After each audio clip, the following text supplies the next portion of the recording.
I've tried everything.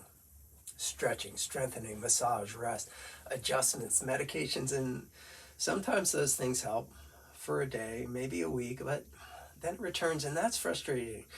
Eventually, the question shows up: is this as good as it gets? The question matters because the body rarely runs out of options, but people run out of explanations. Most care focuses on the symptom: the painful shoulder, the tight neck, the sore low back. So treatment targets the place that hurts. Stretch it, strengthen it, mobilize it, rest it. But symptoms don't always begin where they appear.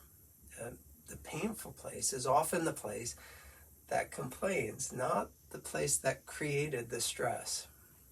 Think about how the body works for a sec. Nothing moves by itself. Every step, every reach, every turn of the head is coordinated.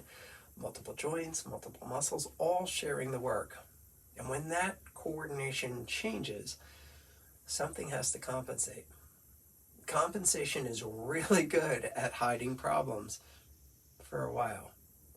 The body's operating system distributes load. Different muscles work harder. Different joints absorb more stress.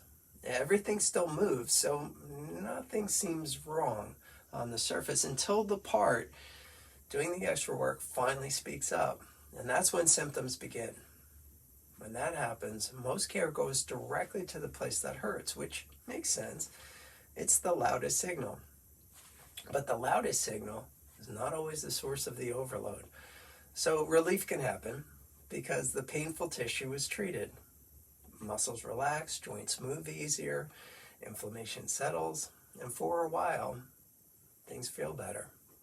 But the reason the area overloaded never changed, so the cycle repeats. That's when we feel like everything helped, but nothing lasted.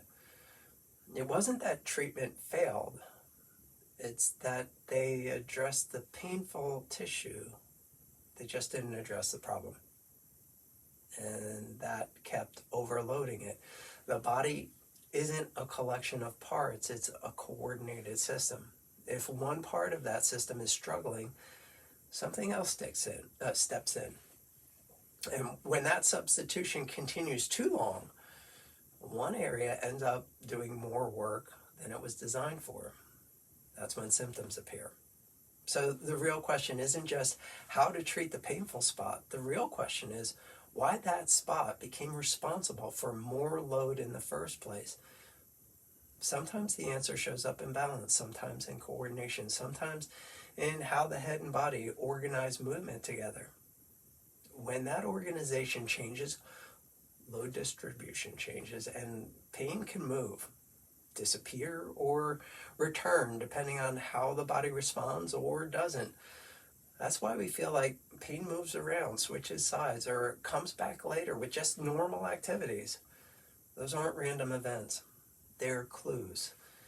Clues that the body is redistributing stress until the system finds a more reliable way to organize movement again. And when that happens, the same activities that used to trigger symptoms stop doing it. Not because the painful spot was forced to behave, but because the system stopped asking it to do more than it should. And that's the shift most people never hear about. Relief is not the same thing as resolution. Relief can happen even when the problem that created the overload never changed. Resolution happens when the body reorganizes coordination. When the body no longer needs to redistribute stress just to keep working. That's when we notice something different. We stop thinking about it, fearing certain movements. We stop planning our days around our limitations, not because we forced the problem to behave, but because normal function became reliable enough to move with confidence again. And once that happens, progress stops feeling fragile. It becomes something we can trust.